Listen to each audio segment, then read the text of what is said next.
و کدام بازیکناست و به کدام ترتیب تیما جور شده. تیم اسپینغر: محمد اکرم، زبید اکبری، رحمت شاه، درویش رسولی، بهیر شاه، اجاز احمدزی، اکرام علی خیل، نوررحمان رحمانی، راشد خان کپتان، اسمت عالم، ظاهر خان پکتین، زیت الله شاهین، فرید ملک، محمد ابراهیم، فریدون داودزی، فهیم قاسمی، اجاز الحق نورزی. تیم مساینک: ریاض حسن، وفید ترخیل،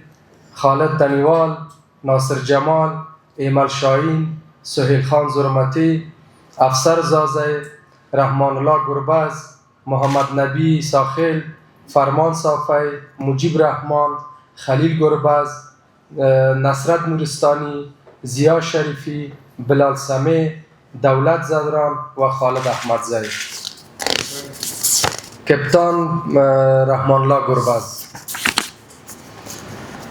بندمیر صدیق اتل، حشمت الله شاهیدی که خودش کپتان تیم است، آرون خان، صدیق الله پاچا، رحمان الله زدران، عزیز الله میاخیل، رحمان زرمتی، محمد صابر حنیف، گلبدین نایب، ننگیال خروٹ،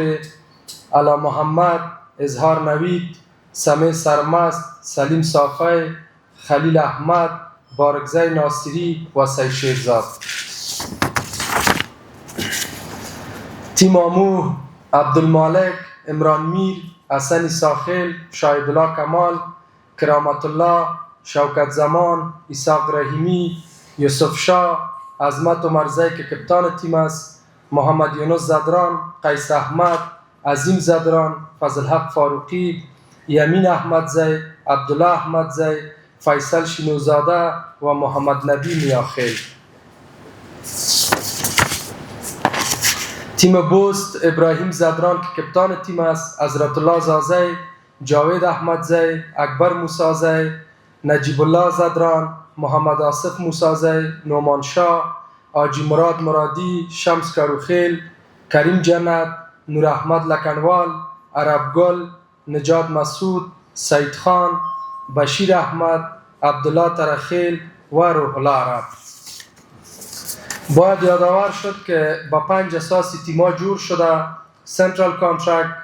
دومستیک وایت بال کانترکت، 18 پلیرز، پرفارمرهای نشنل تی 20 و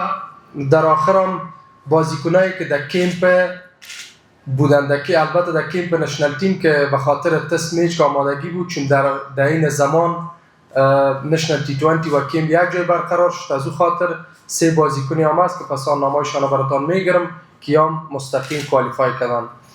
و باید یادآور شد که نیو کمر یا کسایی که اول بارشان از دشپگی زرا پیدا کردین عبارت از عزیز الله میاخیل، رحمان زرمتی، محمد صابر حنیف، بارگزی ناصری، کرامت الله، محمد نبی میاخیل، سید خان، روح الله عرب، نصرت نورستانی، زیت الله شاهین، فهیم قاسمی و اجاز الحق نورزی. این 12 بازیکنی هست که به بار اول در مسابقه اشپگیز را پیدا کردیم.